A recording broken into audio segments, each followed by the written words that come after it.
Yeah, that's right. The crypto mind is back. Yeah, after about a year on hiatus, I'm back making videos.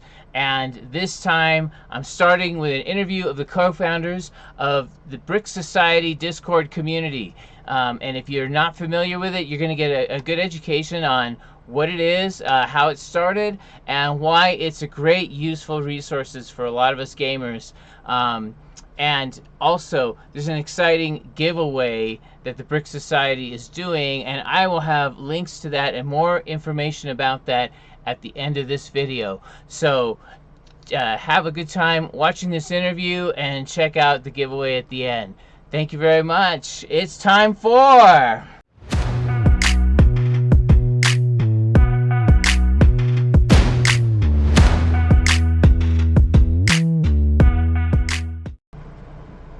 All right, joining me now is Colissimo and Teddy Pig from the Brix Society Discord channel. Hey, thanks for coming on to the Crypto Mind.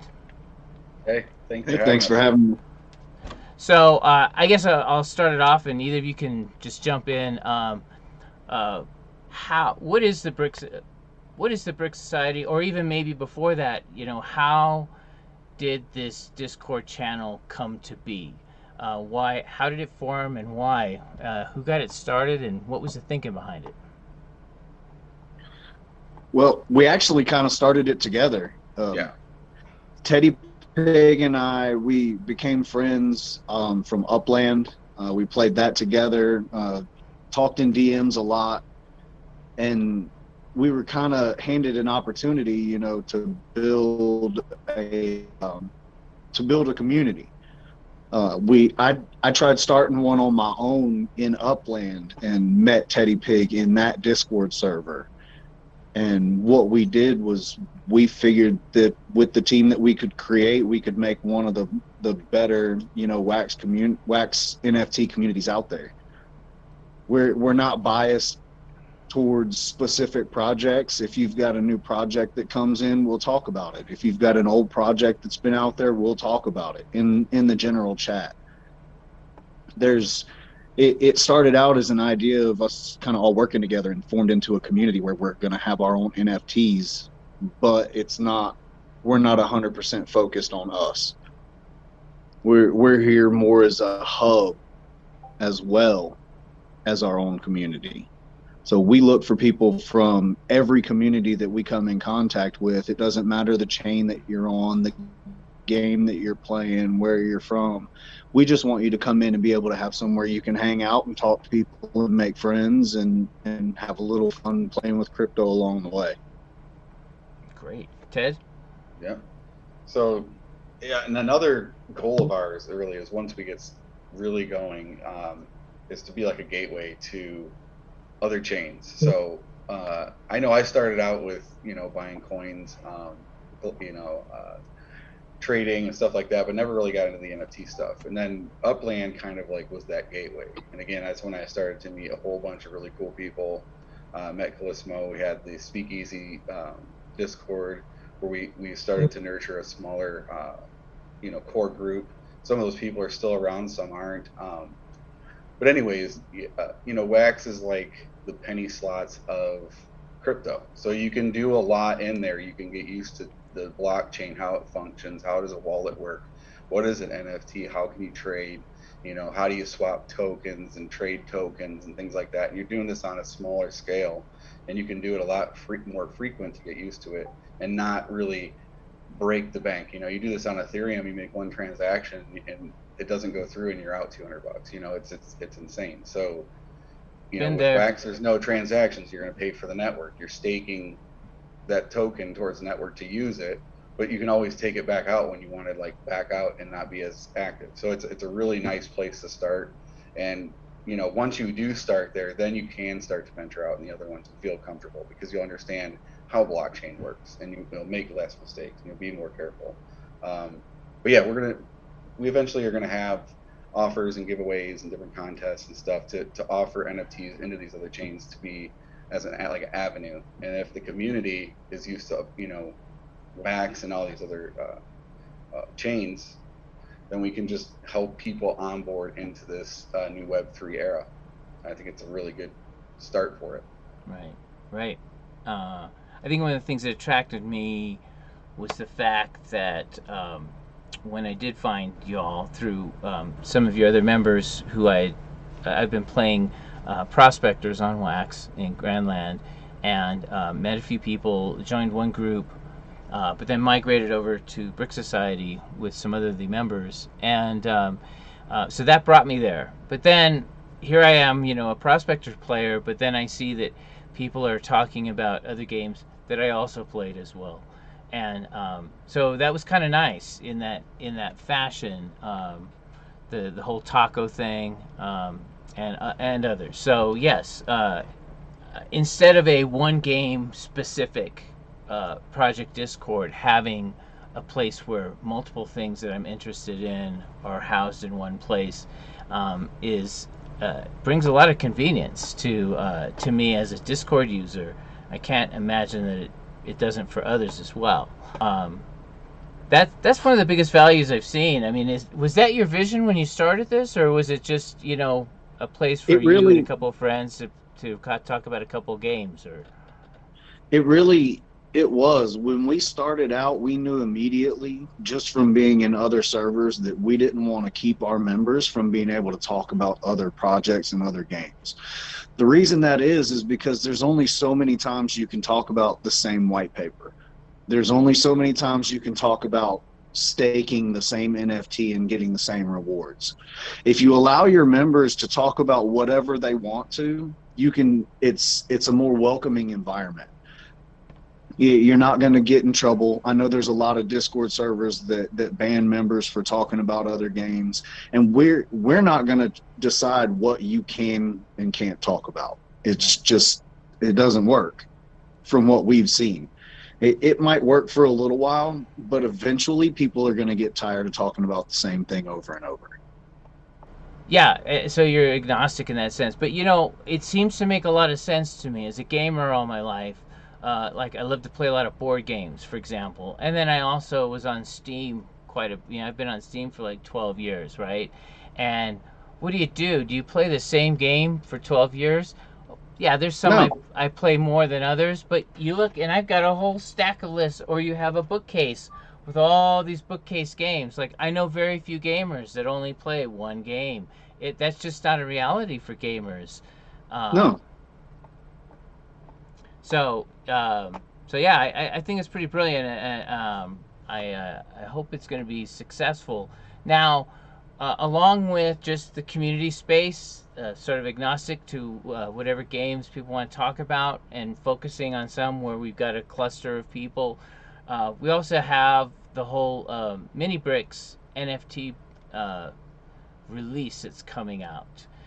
Could you talk a little bit more about that, Teddy? Sure. It's a collection of 10,000 NFTs. It's kind of like what you would see as a PFP or like a profile project on ETH or other chains.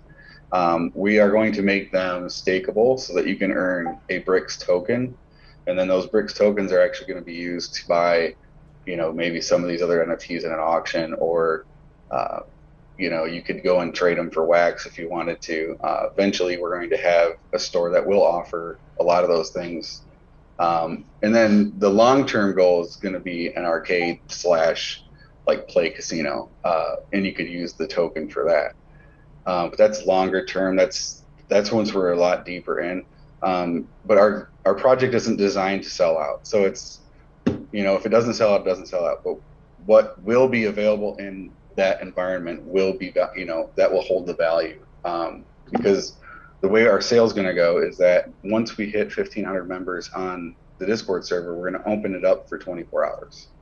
The price is going to be the lowest that it'll ever be offered for, and you'll be unlimited. You can buy as many as you want. After the 24-hour period, it locks until Discord server membership gets to about 2,500. So if we don't ever get to 2,500, then that first sale is the only sale we're ever gonna have those NFTs, and then they'll sit in the wallet and just kind of chill. But as the server grows, as the environment grows, we'll open up more sales, and the price will eventually slowly tick up, so that the early members get the value out of what they were there for early on. To that early support, that's really what we want to kind of help return to people that are here to and then believe in our project. So now I do understand that the sort of the PFP type NFTs might be unique in the wax world at this particular point in time. I think so, because the way we're minting is completely different than what you'll see on a typical project. Like a typical project is more like a card trading game. So you might have this one NFT and you have 500 of them, right? Or you'll have this one NFT and 4 different variants and there's a different amount of each one.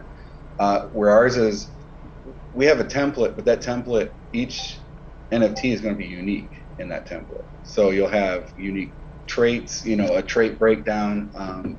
Each one is 100% unique just because of how the algorithm goes and builds these images through the pools that we had. We have over 400 traits that were picked from through the collection, and we have 5 different rarities. So once the sale is live, you'll buy a pack, and when you open that pack, you'll randomly get revealed a MiniBrix, and then that's going to be the one MiniBrix that you can stake. Sweet. That's already that's already in the works. So that's being built right now. So it's like not something that we're trying to do. It's something that's going to be done probably before the first sale. Very and the nice. people, and the people that were there early on, the elites who've been active and been around and have the mythic, they're going to be our test bed. So like as soon as it's alive, we're going to say, go ahead and go stake your Brix. Let's see this machine in action. And I think from that, people are going to say, okay, here they got something. Maybe I should go get one when this first sale comes, and hopefully through a grassroots type of growth, we can, by word of mouth, just slowly get the people that are like-minded and really want to just hang out and talk about all the other games, and also use ours as like a utility to enter into other areas. Because we'll have wax NFTs from other projects too that'll be in the store and stuff like that. So I think it's going to be very, very valuable. And this Brix token will be part of the wax system, right? Yeah, it'll be a wax-based token. Fantastic. So it'll be on Alcor. We'll have a liquidity pool on Alcor, so you'll be able to swap and trade Brix for wax, or if somebody wants to make an LP for another swap because it makes sense, then they can go ahead and do that. It's going to be available. And to me, this is an example of a community token in a way. I found a couple in the ETH system, cityroots.io, Cilio.net. There's a couple others out there, but it seems like this is where we're headed here with Brix Society. And I guess I've been one that's been gravitating to these sorts of projects because it seems like we can all use our collective efforts to make it better, and we all can contribute what we can, and then we get rewards thereof. And it seems I think this is something that people have been wanting to do for a long time, and finally the technology and everything has come that we can do that, so that you can invest in community of whatever that community may be. All right, so what are your big plans for Brix Society? Like, what do you really hope to achieve, or like, what's your mission? Your mission for this whole project? I think just to build a really good community that can work off each other and get stronger, and benefit from a whole bunch of different things, and it will be all by choice. There's going to be nothing forced. I mean, we've got what is it now? 4 or 5 different like pooling type projects on the side that will pool into certain games of interest of the community members. And so if they want to pool assets together to try and benefit from that, we've got some of those projects going on the side. So I mean, it's more than just the NFTs. And again, if we end up being just 100 people or 1,000 people, it really doesn't matter. We're going to try and grow naturally, with how things go, and wherever it settles, it settles. It's not like we're trying to get rich quick here. It's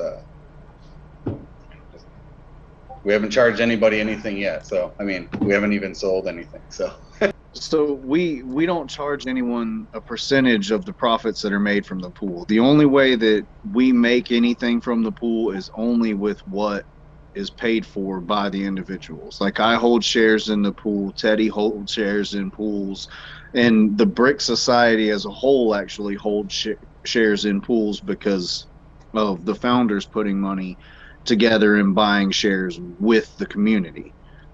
Yeah. So it's there for the stability of it. You know, we plan on being around a long time. Yeah. Our biggest thing is we see so many new people coming in that just are trying to learn and falling into the wrong areas, and we feel like that we're able to help with that. We feel like with the people that we have in our community that we have a strong grasp on bringing in new projects that have the potential to do great things other than our own project. Yep. Like a nice little hub. Yeah. I was going to say, I've bought some shares now into your Taco investment fund, even though I play Taco on my own. But I've also learned some things about how to play that particular game, and I've also now even been instructing other people as well as time has gone on. And sometimes, yeah, I think it's daunting when you're new or when you have limited resources. Or limited time. I think we've encountered that with one person who's got some has resources but no time. Is that if you invest into a shared pool and the pool is managing it and doing the work of the game, that they can still see some benefit somewhere down the road, even if they don't have the time to play the game themselves. And if you are playing the game, you don't have a lot of resources. That sometimes if you put some of your resources into the pool again, something bigger will be being made while you're struggling to get your first piece of land or struggling to get your first set of tools. You can also watch the group effort, start building up big buildings and things that you get to be a part of. And I can't help but think, like, that makes me feel good. That means I'm doing my own thing, but I'm also part of something bigger as well. And I felt, I don't know, that I think it lowers the anxiety level about doing all of this. You wouldn't think that game playing could have anxiety, but I think some people sometimes do. Between, like, am I wasting my time here? Do I know what I'm doing? What's the whole point? And I've seen a lot of point. I mean, I've seen it on my own with some of these build yourself up games like Million on Mars, like Prospectors, but it's kind of neat to also see the group project and to have a piece of that. Yeah. So especially as this space grows. I mean, this is really early, so we're getting pooled. We're pooling assets to get a big stake in some of these games, and then as that game grows and as it becomes more successful, that's just going to pay dividends out. I think our Taco pool has split shares twice now. Has it been? Yeah, we've split twice now in Taco. Yep, and that's to keep the price down. So, if you came in early and you bought 100 shares and we split, now you've got 200 shares. The share prices, it's just like, I guess, if you wanted to correlate it to stock, it was kind of like that as far as like a value of the share. This last split was a big one. We did a 5x split this last time.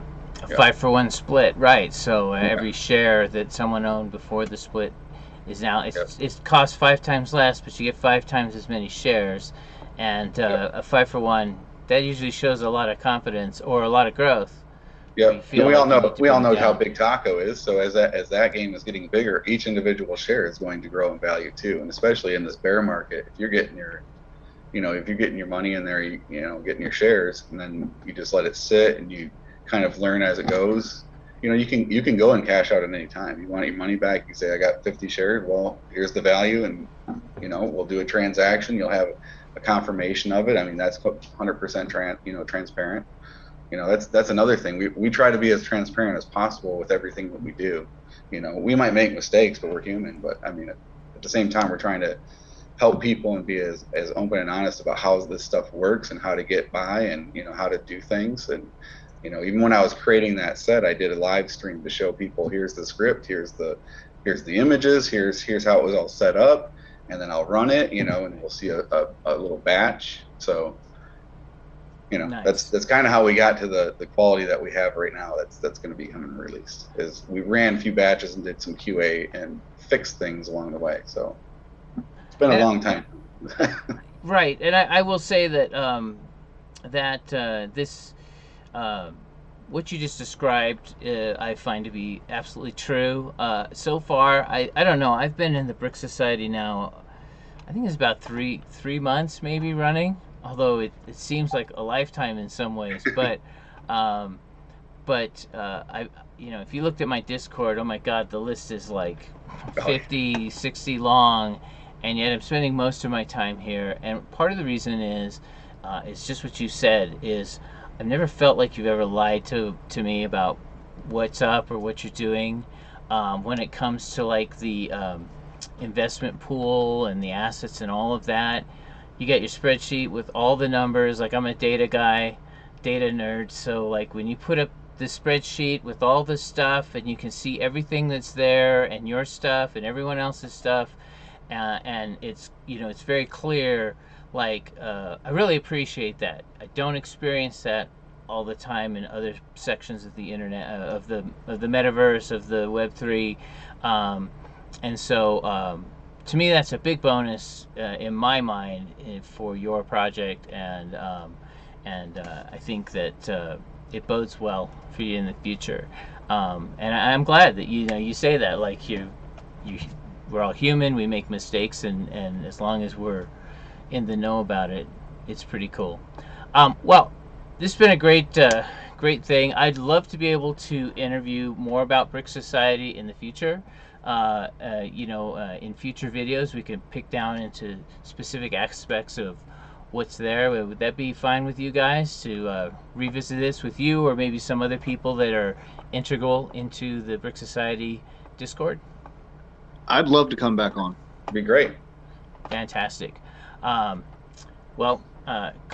JJ, Teddy Pig from the Brix Society Discord and community game channel, thank you very much for coming on to the Crypto Mind. You have a good one. You too. Thank you for having us, man. All right, so there you have it. The co-founders of the Brix Society talking about their great project, one that I'm involved with as well, because I discovered it. And now, as promised, that giveaway that I've talked about at the beginning, which is go to the link below, down below in the description. I have it from Givelabs, and sign up there, connect your accounts to the different places, get on the Discord server for Brix Society, and engage and talk in one of the and many of the channels there that would work for you. And if you get to level 10 in the next week or so in the Brix Society leveling system, then you can be eligible for a free MiniBrix NFT.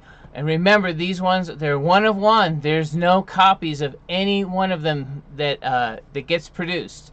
So just use the link below, connect up, and enjoy your time in the Brix Society. Hey, this is Steve with the Crypto Mind. You guys have yourself a great day.